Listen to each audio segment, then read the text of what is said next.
تم بھی کر کے ان کا چرچا اپنے دل چمکاؤ، اونچے میں اونچا نبی کا جھنڈا، اعلیٰ سے اعلیٰ نبی کا جھنڈا، عظمت والا نبی کا جھنڈا ہر گھر میں لہراؤ۔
میرے پیارے آقا علیہ الصلوۃ والتسلیم کے پیارے دیوانوں، خطبہ مسنونہ کے بعد میں نے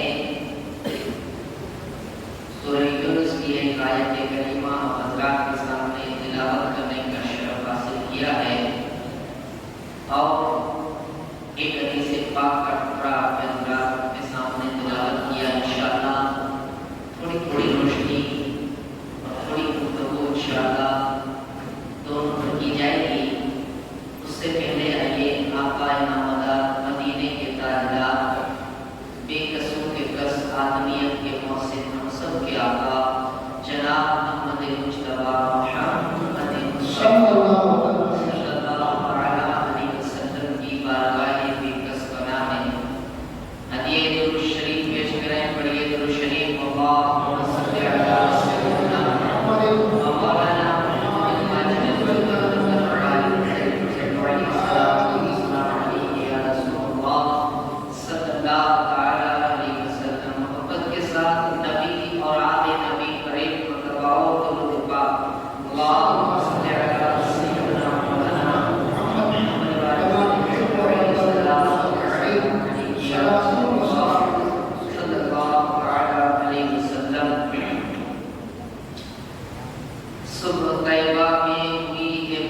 है बड़ा नूर का, सुबह तैबा में हुई निपटता है बड़ा नूर का, सदका लेने नूर का आया है काला नूर का, लेने नूर का आया है काला नूर का। और बाग तैबा में सुहाना फूल फूला नूर का, बाग तैबा में सुहाना फूल फूला नूर का, मस्त बुए बुलबुले पढ़ती है कलमा नूर का, मस्त बुए बुलबुले पढ़ती है कलमा नूर का। बारहवीं के चांद का उजला है सजदा नूर का, बारहवीं के चांद का उजला है सजदा नूर का। काला बुर्जों से झुका एक एक सितारा नूर का, काला बुर्जों से झुका एक एक सितारा नूर का। सुबह तैबा में हुई निपटता है बड़ा नूर का, सदका लेने नूर का आया है तारा नूर का। मेरे प्यारे आका इस्लाम तस्लीम के प्यारे दीवानों, सबसे अव्वल मैं आप तमामी हज़रात को ईद मिलादुन्नबी सल्लल्लाहु तआला अलैहि वसल्लम की आमद की मुबारकबाद पेश करता हूँ और अल्लाह तबारक व तआला से दुआ करता हूँ अल्लाह हमको अपने महबूब से जो है इस तरीके से इससे भी ज़्यादा अल्लाह अपने महबूब से मोहब्बत की तौफीक अता फरमाए।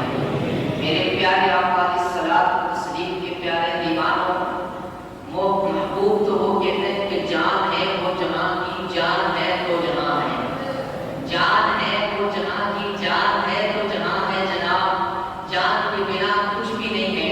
तो मैंने जो आयत करीमा पढ़ी उसका मफहूम यही है, अल्लाह ने अपने हबीब से फरमाया ऐ महबूब आप फरमा दो, क्या फरमाओ, अल्लाह जब तुमको कोई जो है नेमत अता फरमाए तो बिज़ालिका फलियफ्रहू, यानी अल्लाह जब तुम्हें कोई नेमत अता फरमाए बस तुम जो है उसका शुक्र अदा करो और उसकी तारीफ करो। अब जब जो है अब महबूब से ज्यादा कोई बढ़कर कोई रहमत या कोई जो है नेमत हो सकती है क्या? ये दुनिया अल्लाह तबारक व तआला ने अब आज इंशाअल्लाह जो मुख्तसर मुझे बयान करना है कि जश्न ईद मिलादुन्नबी सल्लल्लाहु तआला अलैहि वसल्लम क्यों मनाते हैं। कुछ लोग कहते हैं यार तुम लोग ये हुक्में लगाते हो, ये लाइटिंग करते हो, इतना सारा खर्चा करते हो, इतना ईद मिलादुन्नबी के ऊपर खर्चा करते हो, तो फिर जो है इतना खर्चा जो है हुजूर के नाम पर किसी गरीब को दे दिया करें, किसी मिस्कीन को दे दें, किसी का घर बनवा दें, किसी को कपड़े पहनवा दें। तुम ये हुक्में लगाकर जो है फालतू खर्चा क्यों करते हो? बस मेरा एक सादा सा उनसे सवाल है, मैं कहता हूँ भाई जरा सोचें, जब ईद मिलादुन्नबी पर हुक्मे का जो है जब बात आती है हम तो क्या कर लेते हैं, कुछ भी नहीं करते हैं। महबूब की मिलाद जो है सिर्फ हम नहीं है, मिलाद मुस्तफा का मतलब आप समझे नहीं है। अगर मिलाद मुस्तफा का मतलब समझते तो ईद मिलादुन्नबी, मिलाद का मतलब होता है नबी का पैदाइश का तज़किरा करना, नबी की पैदाइश के चर्चे करना। वो तो रब भी तो कर रहा है, अल्लाह भी तो कर रहा है। मेरे प्यारे आका इस्लाम तस्लीम के प्यारे दीवानों, आप जब जो है हम बंदा करें तो फिर जो है हम कर करके करते भी क्या है, ये थोड़े से कुमकुमे लगा कर जाए ये बेहतर है। अब एक बात अर्ज करता हूँ, अब जब जो ये लोग सवाल करते हैं, अब मेरे आपसे एक सवाल है कि जब ईद मिलादुन्नबी की बात आती है, जब जो है दूसरा कोई भी मसला हो, जब शादी का मौका हो या मकान बनाने का मौका हो या अपनी जिंदगी गुजारने का मौका हो, एक दो ड्रेस से भी काम चलता है, क्यों 20 ड्रेस सिलाते हो, क्यों जो है इतना सारा दूसरा फालतू खर्चा करते हो? जब एक चीज से दूसरा तुम्हारी जिंदगी का काम चल जाता है तो फिर दूसरी चीजें क्यों लाते हो? मेरे प्यारे आका इस्लाम तस्लीम के प्यारे दीवानों, गोया कि मसला यही समझ में आता है, शादी का खर्चा हो वहाँ फजूलियत याद नहीं आती, कोई दूसरी बातें हो वहाँ दोस्तों की पार्टी हो तो फजूलियत नहीं याद आती, अगर बर्थडे पार्टी हो तो फजूलियत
العالمین کو ماننا پڑے گا۔ میرے پیارے آقا علیہ الصلوۃ والتسلیم کے پیارے دیوان، اللہ نے اپنے حبیب رحمت بنا کر کے پیدا فرمایا، اور یہ جو کچھ بھی ہے یہ حضور علیہ الصلوۃ والتسلیم کا صدقہ ہے۔ زمین کو پیدا فرمایا رحمت کے صدقے میں، آسمان کو پیدا فرمایا رحمت کے صدقے میں، اور چنی و چنا زمین و سما، مکین و مکان، جو کچھ بھی ہے سب محبوب کے صدقے میں پیدا ہوتا ہے۔ اگر اس کو پیدا نہ کرنا ہوتا تو یہ چرچے نہ کرواتا۔ میرے پیارے آقا علیہ الصلوۃ والتسلیم کے پیارے دیوانوں، اور بالخصوص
میرے پیارے آقا علیہ السلام تسلیم کے پیارے دیوانوں، آپ دل پر ہاتھ کر کے مجھے بتانا، کیا یہ نہیں پایا جاتا؟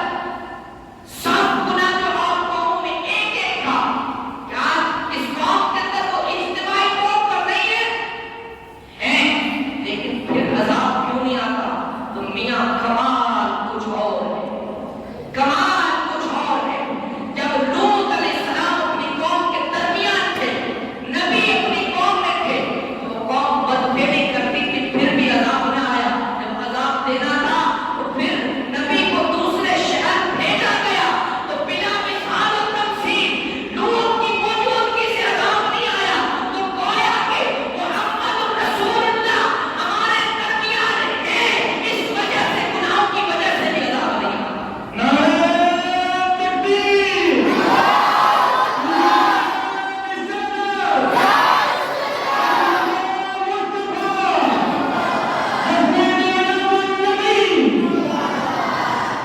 خوش نہ ہو، ہم گناہ کر رہے ہیں، ہمارے اوپر عذاب نہیں آتا۔ خصوصیت آپ کی اور میری نہیں، بلکہ آج تو انٹرنیٹ پہ لوط علیہ السلام کی قوم کے اندر گناہ تھا تو لوگ گناہ کرتے تھے، ایک گناہ کرتا تھا، رات کو اگر جو ہے اپنے دروازے پر لکھ دیا جاتا تھا۔ یہ سب آج کیوں نہیں ہوتا؟ یہ صدقہ ہے آمینہ کا، یہ صدقہ ہے آمینہ